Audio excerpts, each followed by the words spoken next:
Bonjour et bienvenue à cette nouvelle capsule vidéo pour la formation Microsoft Teams.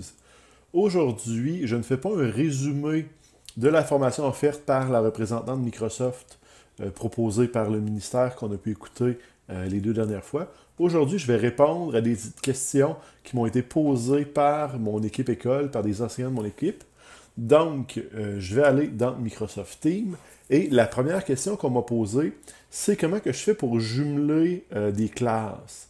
Ici, j'ai mon Microsoft Teams, j'ai différentes équipes avec mon équipe école, mon équipe de conseillers pédagogiques, et j'ai mes groupes classes qui sont ici ECR 404, SCT 444, et ainsi de suite. Et ici, moi, je veux, dans le cadre du confinement, me faire une classe où je vais pouvoir jumeler tous mes élèves de mes deux groupes que j'ai présentement. Ben ici, j'ai fait deux classes, classe test 1, classe test 2. Donc, dans ma classe test 1, j'ai dans les membres de mon équipe, j'ai uniquement mon garçon Samaël qui est dans cette équipe-là. Et si je m'en vais dans la classe test 2, si je vais voir les membres, je vais avoir uniquement ma fille qui est Mallory. Donc ici, je veux pouvoir jumeler ces deux classes-là. Ce que je vais faire, je vais créer une nouvelle classe. Je vais créer une nouvelle équipe, donc créer une équipe. Et ça va être une nouvelle classe. Puis je vais l'appeler classe des élèves confinés. Donc ça, c'est le nom de ma classe, c'est mon nouveau groupe que je vais créer. Et quand ils vont me demander d'ajouter des élèves, c'est là que je vais rentrer le nom des équipes que je possède déjà. Je vais marquer classe test 1 et je vais marquer classe test 2. Fait que là, tous les membres de la classe test 1 et tous les membres de la classe test 2 vont être ajoutés dans mon équipe que je viens de faire. Fait que si je vais fermer, ma nouvelle équipe qui est faite, qui est ma classe des élèves confinés, eh bien, si je vais voir dans mon gérer l'équipe, mes membres, j'ai maintenant mes deux enfants, Samaël et Mallory, qui étaient dans mes deux autres classes tests que je venais de faire. Donc ça ici, c'est une façon simple de créer une nouvelle équipe qui va réunir tous les élèves de mes groupes multiples, qui va être plus facile à créer si on veut faire de l'enseignement à distance où tous les élèves de ma matière niveau sont invités à regarder ma vidéo. Alors, je vais vous présenter maintenant une nouvelle démonstration pour répondre à deux autres questions que j'ai eues de mes enseignants.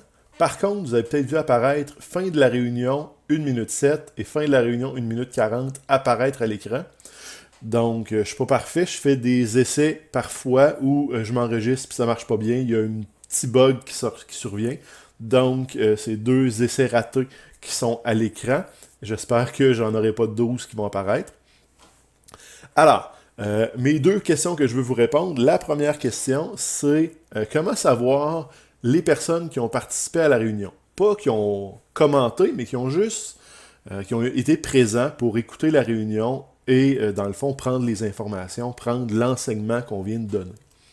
Et l'autre question, c'est les élèves, normalement, ils ont quand même un certain pouvoir dans notre réunion et ils peuvent muter d'autres élèves et ils peuvent jouer un petit peu avec la réunion, certains paramètres. Donc, comment faire pour les empêcher de faire ce genre de choses? C'est ce qu'on va répondre tout de suite. Donc, je vais partir une réunion que je vais rejoindre maintenant. Et à côté de moi, j'ai ma tablette et je vais partir Samaël qui va joindre la réunion. Et il devrait arriver bientôt à l'écran. Moi, je suis l'organisateur, c'est moi Jean-Philippe. Et Samaël est maintenant rendu dans les participants actuels de la réunion. Donc, Samaël est tannant. Il est en train de muter les autres participants de la classe pendant qu'il pose une question. Il est en train de jouer avec certains paramètres. J'aime pas ça. Comment je peux faire ça? Bien, je vais aller cliquer sur les trois petits points. Si Samaël, il parlait trop, puis j'aurais juste pu cliquer sur désactiver le micro. Mais là, j'ai déjà désactivé le micro de ma tablette, sinon ça faisait un feedback. Erreur numéro 1.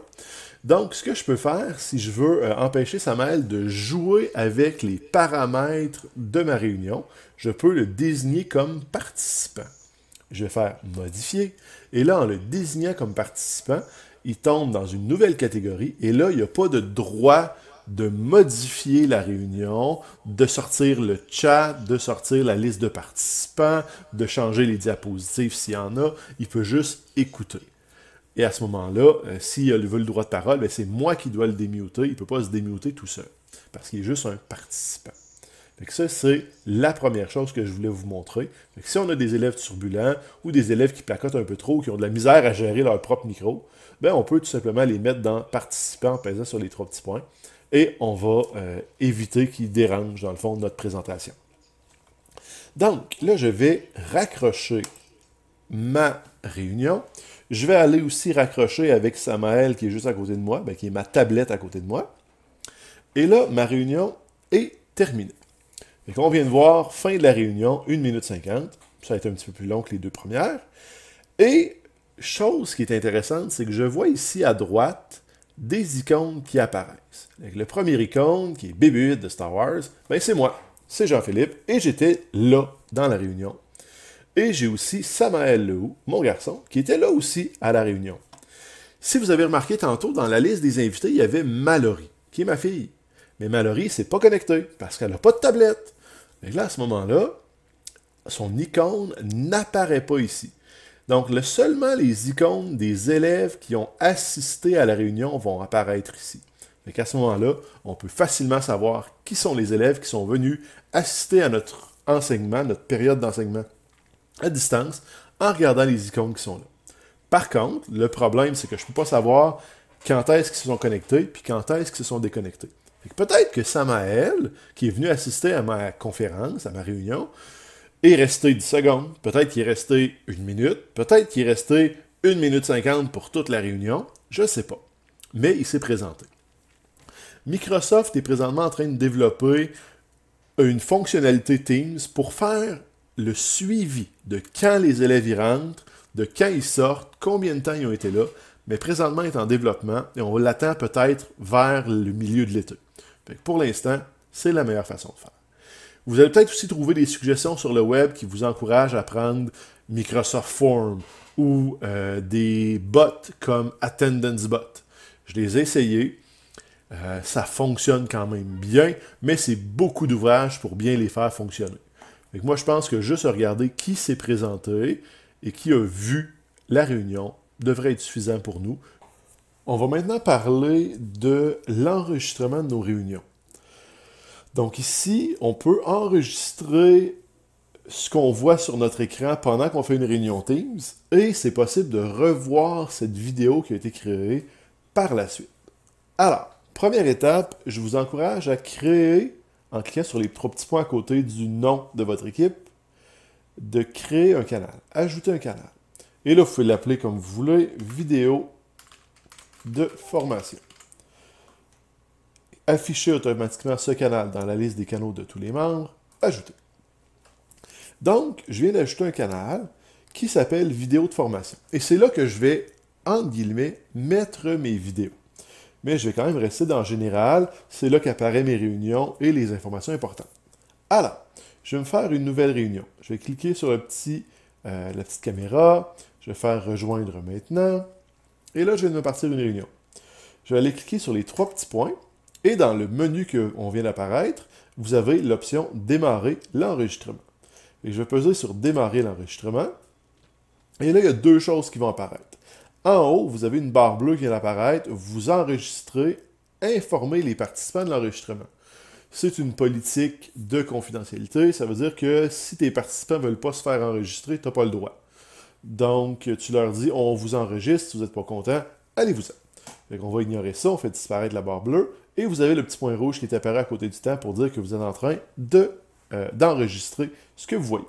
Donc là, je suis en train de parler avec mes élèves, je décide de partager mon écran en cliquant sur le petit rectangle avec la flèche, partager, je choisis généralement mon bureau, et à partir du bureau, je pourrais aller choisir des choses, je pourrais décider d'aller dans mon fichier de sciences et technologies de secondaire 4, partir mon PowerPoint sur les changements climatiques, et là, je parle de changements climatiques, je me mets en mode diaporama, et je m'en vais parler du nouveau Vox Pop sur le climat de Guy Nantel. Mais bon, C'est pas de climat que je vais vous parler aujourd'hui, mais c'est bien de Teams. Alors, je vais arrêter de partager mon écran. Et là, ça fait 1 minute que je suis en train de parler. Je vais terminer ma réunion. Et là, mon fil de nouvelles marque que la fin de réunion est terminée après 1 minute 26. Et là, vous allez voir, réunion, l'enregistrement s'est arrêté, sauvegarde de l'enregistrement.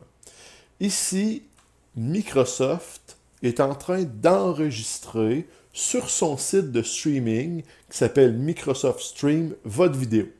Et ça peut prendre quelques minutes. Fait que moi, je ne suis pas trop patient et je vais vous faire aussi sauver du temps.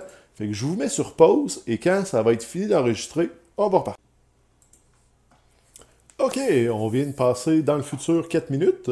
Donc 4 minutes plus tard, la vidéo a fini d'enregistrer. Alors, on voit l'apparaître la vidéo, réunion enregistrée par le Jean-Philippe. Et j'ai 3 petits points ici qui sont très intéressants. Les 3 petits points, je vais commencer par y aller par partager. Si je clique sur partager, je vais avoir, voulez-vous que cet enregistrement soit disponible pour tous les membres de votre organisation? Ça veut dire que toutes les personnes qui sont dans mon organisation, pas dans mon équipe, pas dans mes canaux, pas dans mes équipes, toute l'organisation, ben, ils vont pouvoir voir ma vidéo. Ben, ne tente pas. OK? Donc, je vais cliquer sur mes 3 petits points, puis je vais cliquer sur « Obtenir le lien ». Alors là, j'ai un lien qui apparaît pour mes vidéos. Je vais faire copier le lien, et je vais aller dans « Vidéo de formation ». Et là, je vais démarrer une nouvelle conversation. Je vais marquer si vous voulez réécouter la réunion Teams de ce soir, vous n'avez qu'à suivre le lien suivant. 2 points.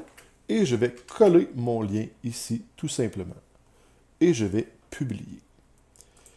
Et là, maintenant, quand mes élèves vont cliquer sur mon lien, ils vont ouvrir leur navigateur Internet, ils vont se connecter sur Microsoft Stream et ils vont pouvoir voir la vidéo que j'ai préparée et qu'on a fait durant notre réunion. Je vais refermer mon Microsoft Stream et je vais revenir à mon général. Alors, j'ai ma réunion que j'ai enregistrée, j'ai mes 3 petits points. Partager, on vient de le voir. Obtenir un lien, on vient de le voir. Convertir en onglet, ça va rajouter dans notre barre d'onglets en haut, publication, fichier, bloc-notes, devoir, notes. Ça va rajouter un onglet qui va être sur le vidéo. Et éventuellement, si on fait ça pour toutes nos vidéos, ça va remplir notre barre d'onglets. Et on ne veut pas vraiment ça. C'est pour ça que je vous encourage de juste faire obtenir le lien, puis le mettre dans un canal qui serait dédié à vos vidéos de formation. Si jamais vous n'aimez pas votre vidéo, ce que vous pouvez faire, vous allez ouvrir dans Microsoft Stream. Fait que ça va ouvrir votre navigateur Internet. Ça va vous connecter à Microsoft Stream. Comme vous êtes déjà connecté sur Teams avec votre identifiant Microsoft, votre identifiant avec votre organisation, bien, vous allez directement arriver dans votre vidéo et vous avez les droits de modification comme vous voulez. Fait que j'aime pas ma vidéo, je veux l'enlever, bien, je fais sur les 3 petits points et vous allez avoir dans la liste Delete. Fait qu'à ce moment-là, je peux effacer ma vidéo et il n'y a personne qui va pouvoir voir ma merveilleuse vidéo parce que je viens de l'enlever, tout simplement. Et là, si je retourne dans mon Teams et que je clique sur ma vidéo, eh bien là, malheureusement, ça ne va pas fonctionner parce que ma vidéo n'existe plus. Fait qu'il essaye de charger Microsoft Stream, la vidéo est introuvable, je l'ai tout simplement supprimée. Même chose dans la vidéo de formation, mon lien ne marchera plus. Donc, c'est ce qu'on peut faire avec les vidéos qu'on enregistre dans nos réunions. Et je vous encourage à l'utiliser parce que si un élève ne peut pas assister à votre vidéo, eh bien, vous allez pouvoir avoir la chance de le rediriger vers vidéo de formation pour qu'il puisse se renseigner et avoir l'information nécessaire qui a manqué parce qu'il était absent, parce qu'il travaillait, il était avec sa blonde ou il faisait d'autres choses pas toujours utiles. OK, on fait un petit ajout de dernière minute. J'étais sur le point d'aller me coucher, il est quand même très tard, mais j'ai eu un flash, une question qu'on m'avait posée. Si je veux avoir, si je fais une réunion Teams et que pendant ma réunion, je veux partager mon écran pour présenter une vidéo YouTube, comment je fais pour avoir le son? Donc, je vous montre comment faire. Je ne pourrais pas vous montrer ce que une personne va voir, un élève va voir, donc je ne pourrais pas vous prouver que le son joue, mais il faut me faire confiance dans ce que je vous montre, ça va fonctionner. Donc on va faire rejoindre une conversation, on va faire une réunion. Dans ma réunion, je vais ouvrir partager ici pour partager mon écran. Et avant de cliquer sur mon bureau, je vais inclure l'audio système.